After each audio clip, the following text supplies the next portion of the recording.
platform to exchange our knowledge, our experience in the field of reproductive medicine that we really lack. So New Europe has to collaborate in that area. So it's not only the old Europe that dictates how it should be done.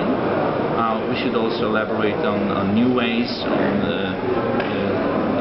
giving recommendations, making projects which are cross-border projects in reproductive medicine, doing new research, particularly also in face of the directives which in the nearest future would allow the patients to travel all over Europe and choose the centers to be treated in different countries depending on the quality of treatment. So, that's quite a particular meeting because this is a meeting which gathers people coming from Poland and Romania, although we are a little bit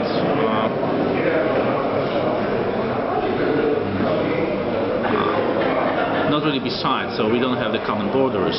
So it will be maybe a very reasonable idea to extend the Winter Forum to the neighboring countries like Slovakia, also Czech Republic, maybe Hungary, and other ways to build a wider platform to do things like this. So I'm really impressed by the organization. Very well organized meeting, very deep thoughts and lectures, very good. And I think that our colleagues from Western Europe are really also enjoying the meeting. They are really surprised that we are not far back as they think, because in some areas I would say we are in the same line, and this is also very important. About main topics on this? Well, the main topics are quite classical topics for reproductive medicine, infertility treatment, the reasons why women are not having children, what can be the solution. We are also putting stress on some solutions which are not only the medical issues like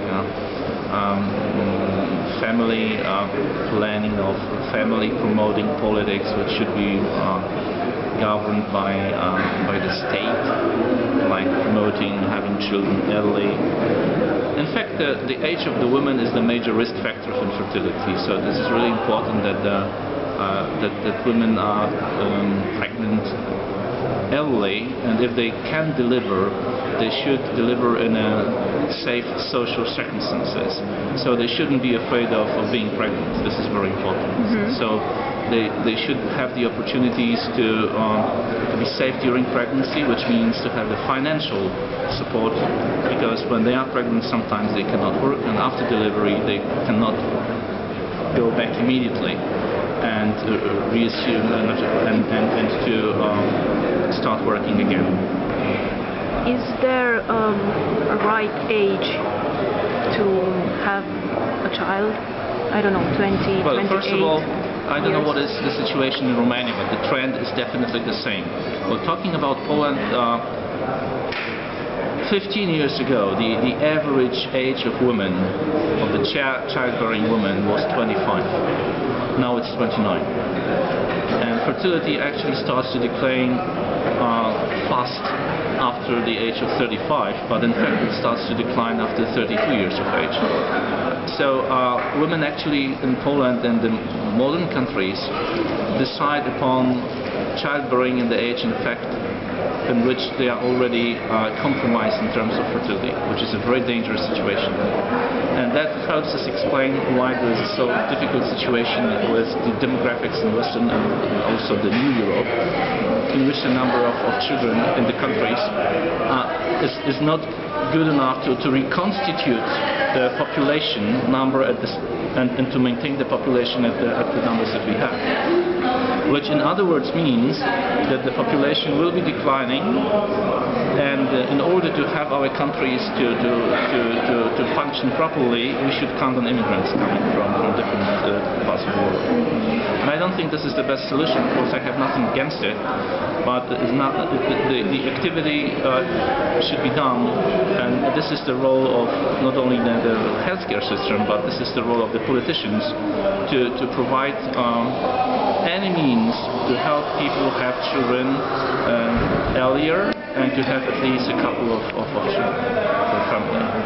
Can we speak about infertility like disease, 2021 disease, The disease of the 21st century. yes, Well, it is a disease. It's quite a particular disease because it affects a couple, not a single person. The same woman maybe in another relationship would have children.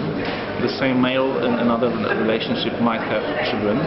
But in that particular situation they can't have children. So this is the kind of particular situation. But it is a disease because it really makes people suffer. So there is a psychological suffering.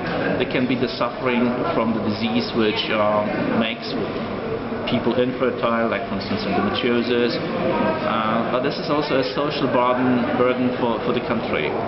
And that's quite typical for 21st century because the average number of children per family in the 19th century, this is interesting, was 6 to 7. Now in Europe is lower than 2. In Poland, the average number of children per 100 women is 126 only.